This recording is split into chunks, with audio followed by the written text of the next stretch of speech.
जय हिंद दोस्तों, मैं नदीम खान और बात करते हैं सीधे हरियाणा विधानसभा चुनाव की। हरियाणा विधानसभा चुनाव के अंतिम चरण का प्रचार गुरुवार यानी 3 अक्टूबर को थम गया, लेकिन इसी के साथ ही राजनीतिक गलियारों में एक बात को लेकर चर्चा गर्म है, जिसको लेकर राजनीतिक विश्लेषकों ने भी सवाल उठाया है। उनका कहना है कि भाजपा ने क्या राज्य में चुनाव से पहले ही अपनी हार स्वीकार कर ली है, और ऐसा क्यों? ऐसा इसलिए है, दरअसल चुनाव के अंतिम चरण के प्रचार में प्रधानमंत्री नरेंद्र मोदी और भाजपा के मुख्य रणनीतिकार गृह मंत्री अमित शाह की प्रचार अभियान में आखिरी समय में गैर मौजूदगी के कारण सवाल खड़े कर दिए।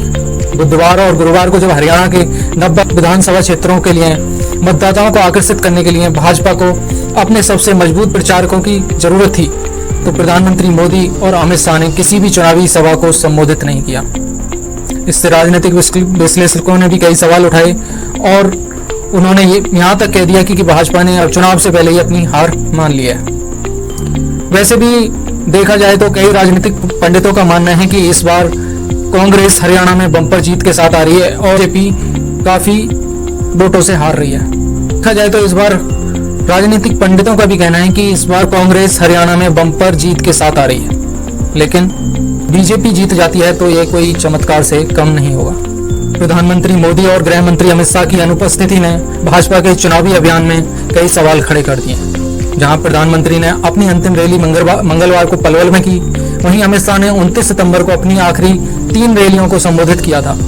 इसके बाद दोनों नेताओं ने हरियाणा में किसी भी रैली को संबोधित नहीं किया, जबकि भाजपा के अन्य वरिष्ठ नेता जैसे रक्षा मंत्री राजनाथ सिंह और केंद्रीय मंत्री नितिन गडकरी ने राज्य में कुछ रैलियां की, लेकिन उनकी राज्य में उतनी पहचान नहीं है जितनी मोदी और शाह की है। मोदी की 4 रैलियां इस बार के चुनाव में चर्चा का विषय बनी हुई थी। 2014 में मोदी ने हरियाणा में 10 रैली की थी और 2019 में 7, लेकिन इस बार केवल 4 रैलियों तक ही सीमित रह गए। इसके बदलते दृश्य को देखकर भाजपा के भीतर भी कई सवाल उठ रहे हैं। अगर बात कांग्रेस की जाए तो जहां भाजपा के बड़े बड़े नेता अंतिम दिनों में चुनाव प्रचार से दूर रहे, वहीं कांग्रेस के प्रमुख नेता ने जोर जोर से अपनी उपस्थिति दर्ज कराई।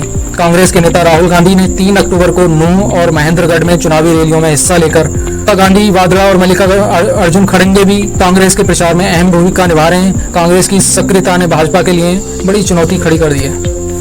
विशेष रूप से पूर्व क्रिकेटर वीरेंद्र सहवाग, जिन्हें भाजपा का मुख्य रूप से समर्थक माना जाता था, वो भी अब कांग्रेस के लिए प्रचार करते हुए नजर आ रहे हैं। जो भिवानी में तोसाम विधानसभा क्षेत्र में कांग्रेस के उम्मीदवार अनिरुद्ध चौधरी के लिए वोट मांगने गए।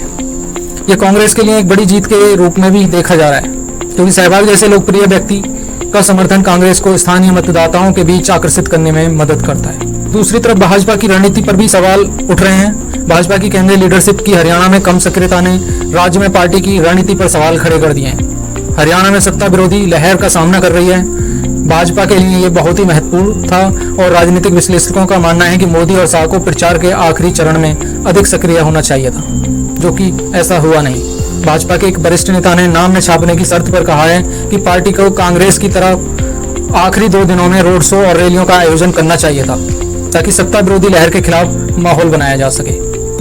हालांकि भाजपा का कहना है कि पार्टी ने अंतिम प्रयास के रूप में घर घर जाकर प्रचार करने की नई रणनीति अपनाई। पार्टी के मुताबिक भाजपा के स्टार प्रचारकों ने पिछले कुछ दिनों में राज्य भर में 100 से अधिक बड़ी रैलियां की, लेकिन राजनीतिक विश्लेषकों का मानना है कि प्रधानमंत्री मोदी और अमित शाह की अनुपस्थिति राज्य के चुनावी दृश्य को बदल सकती है।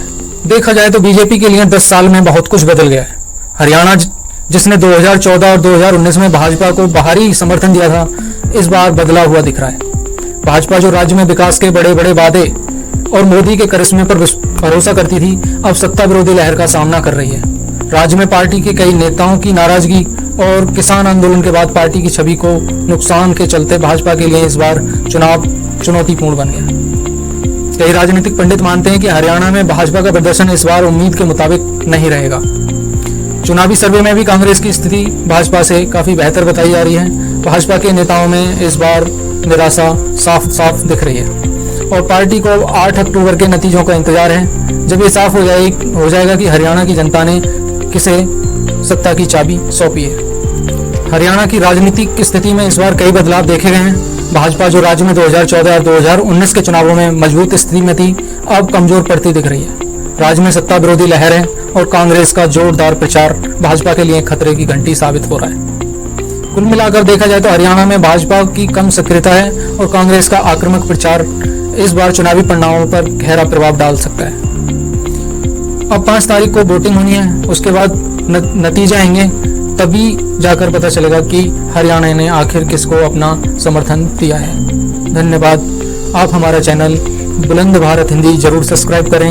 एक खबर अच्छी लगी हो तो इसको शेयर करें, लाइक करें, फॉलो करें।